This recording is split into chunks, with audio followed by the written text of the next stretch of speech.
but perfectionism led to inaction. And this happens across all art forms. Writers who never finish drafts, singers who stop posting their music, artists who don't share their work. Perfectionism leads to procrastination, which kills momentum. Welcome to the Healthy, Wealthy, Wise Artist podcast, where artists of all kinds come to fuel their passion, sharpen their skills, and thrive in their creative lives.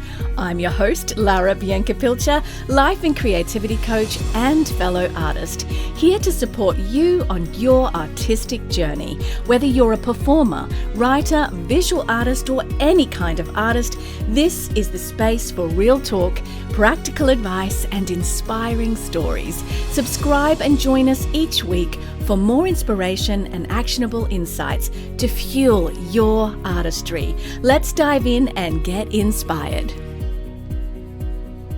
You've all heard it. If you want to make it as an artist, and I say this in sarcasm, you have to hustle, work harder, work longer, grind 24/7, and sure, effort matters. It really does. You do need to work hard as an artist. But if you're constantly chasing momentum instead of building it, you're going to burn out. Let me break that down for you as we move into this episode. But the truth is that many successful artists aren't the ones who just hustle the hardest. And it's true, there are successful artists that have hustled incredibly hard. So I don't want to take that away from them. But there's something much more powerful that is underneath that sometimes. It's the ones who show up, the artists who show up consistently, even when it's unglamorous, even when no one's watching. That's actually the more powerful conversation I want to have here. So in this episode, we are talking about ditching the hustle and how consistency fuels creative success. So if today you want to know how to build sustainable creative habits, the kind that actually move the needle without leaving you exhausted. And if you've ever felt stuck in that cycle of stop-start creativity, all in, burnout, and then nothing, well, this episode is for you. Now we have two things going on here. We have the reality that we live in a consumer-driven world. There's a saturated market, and there's the mindset of I have to compete. And for many of us, that's a reality, whether you're auditioning or, self-taping, and there's thousands of others. But then there's art and there's creativity, which doesn't thrive in that environment. And so we're talking about the commercial world and the actual world of being an artist. And how do we bring that conversation? How do we reconcile these two very opposing, beautiful forces within themselves, but they don't necessarily work together? So again, hustle culture is addictive, and it gives us the illusion of progress because we're doing, we're moving, we're busy, we're pushing, and that feels productive. But just because we're moving fast, it doesn't mean you're moving forward. Take Marcus, a dancer, and I've changed his name obviously, a dancer that I worked with as a coach. He was obsessed with making it. I understand, I've had the same journey. Training every hour he could, chasing every opportunity, saying yes to everything. And for a while it worked. He booked gigs, felt on top of the world, but then his body started to break down, the injuries piled up, and so did the mental exhaustion. Eventually he couldn't face the studio anymore. He had to take months off to recover both physically and emotionally. And that's the trap of hustle culture. It tricks you into thinking more is always better, but when you crash, you completely crash. And the cycle then repeats itself after you've had a bit of burnout. Probably for many artists, I noticed a bit of depression over a season, and then they repeat. The adrenaline trap is real. From a psychological perspective, hustle mode is dopamine. It's a driven loop. Every time you push harder, your brain gets that bit of a rush. But that's the short-term gain. It's like high sugar and then you crash afterwards. And if your creative process relies on adrenaline, you're not building a career, you're setting yourself up for burnout.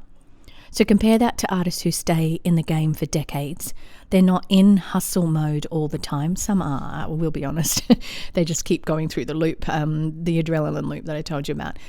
But some artists that are really in it for the long term, that have better mental health and a better lifestyle around them, they're in a habit mode.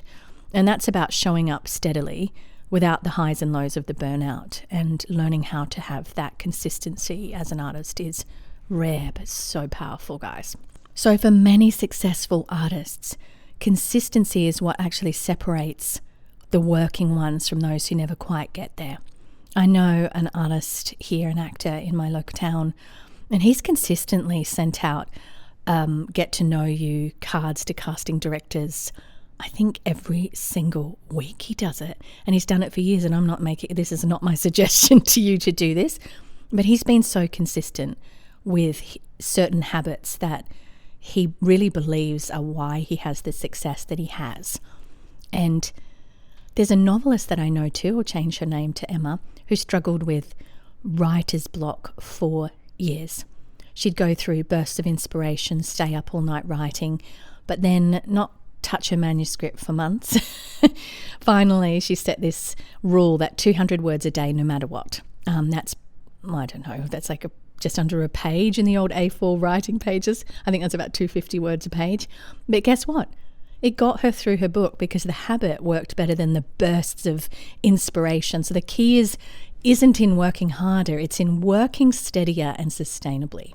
So for Emma, over a year, those small daily habits stacked up and she finished her novel, not by hustling and relying on that natural adrenaline high and low when I feel like it, but by showing up even on the days when she didn't feel like it, because she had this 250 words a day habit. So let's break this down. 10 minutes of creativity a day equals 60 plus hours of creative work in a year. Small habits reduce resistance. When the expectation is tiny, you don't talk yourself out of it.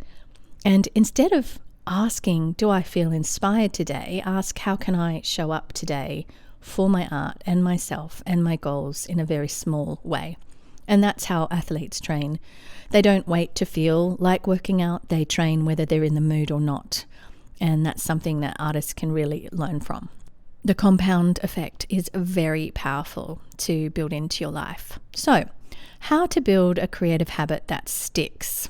How do we make this easy? Number one, attach creativity to an existing habit. An example is, and again I've changed the names, Jamie, an actor, runs lines while brushing his teeth, and it's effortless, it's just part of his day. I do that when I have to learn lines with headphones in when I'm traveling, if it's on public transport or in the car, and I just loop and I loop and I loop and I loop. That's part of his day. It doesn't take out of his day. And actually what's cool about that is sometimes learning lines just for a script that's a practice script rather than waiting for an audition or a self-tape or a role is something you can do that continues to, run that memory muscle, and it does get better with practice, trust me. When creativity becomes a ritual, it stops being optional because it's so important to you and you take it seriously. Number 2 on this one is set a minimum viable creative session. So you've got no energy, no problem. Do 10 minutes, even 5 minutes, because small action beats no action.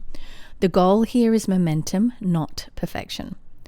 Number 3, make it easy to start. Keep your sketchbook open. Leave your guitar out.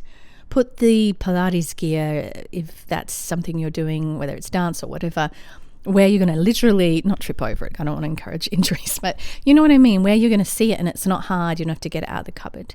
Get up and put those workout clothes on. Make starting so easy that you don't skip it.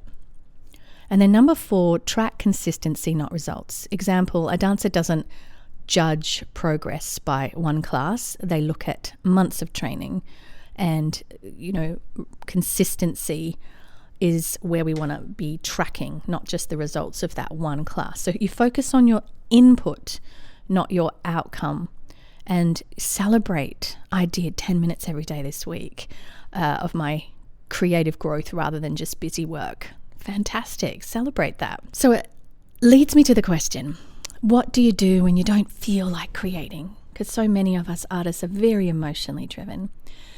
Some days the work will feel like magic and other days it won't.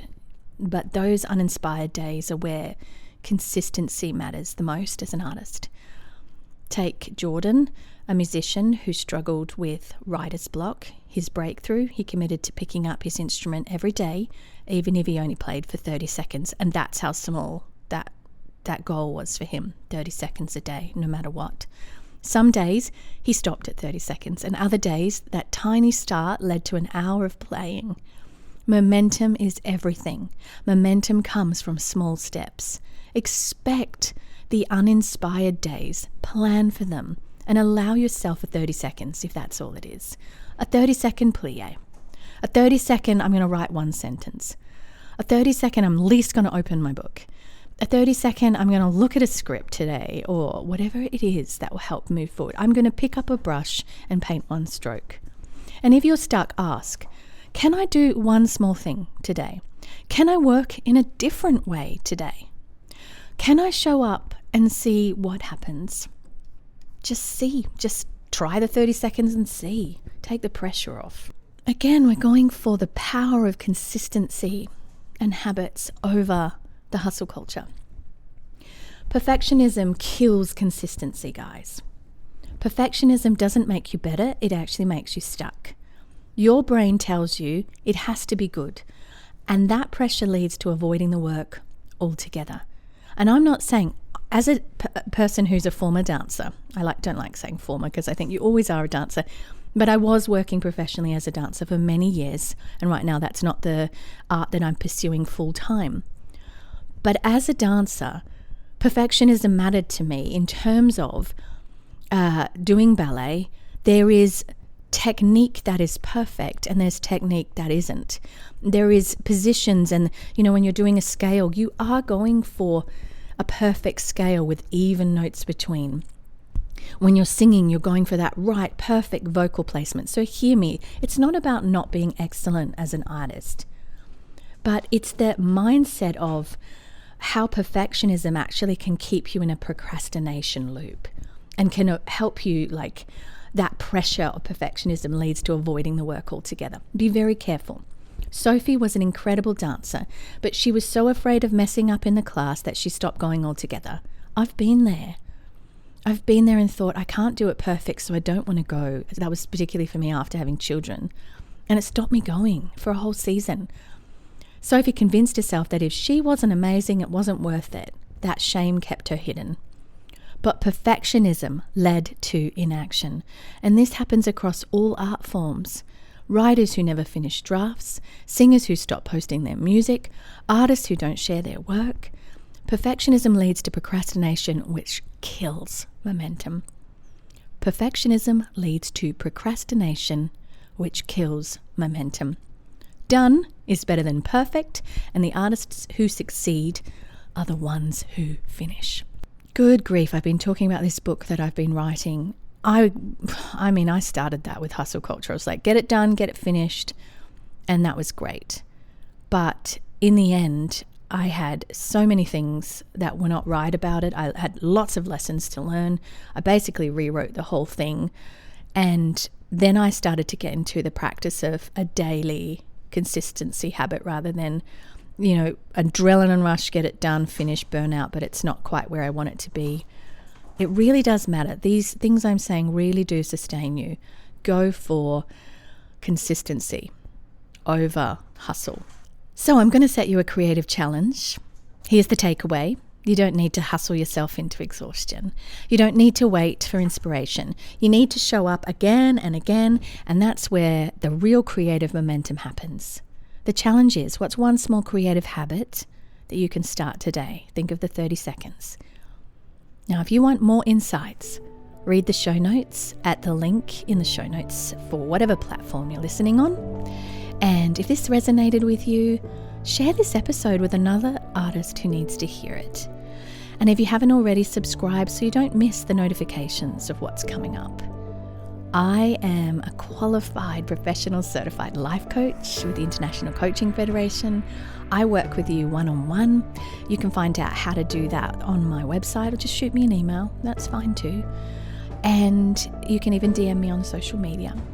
And on my website, there's lots of free downloads as well about how you can actually get out of any creative rut, like free coaching guides and things like that. Anyway, friends, until next week, I'm with you on the journey, and I'll see you then with more creativity coaching.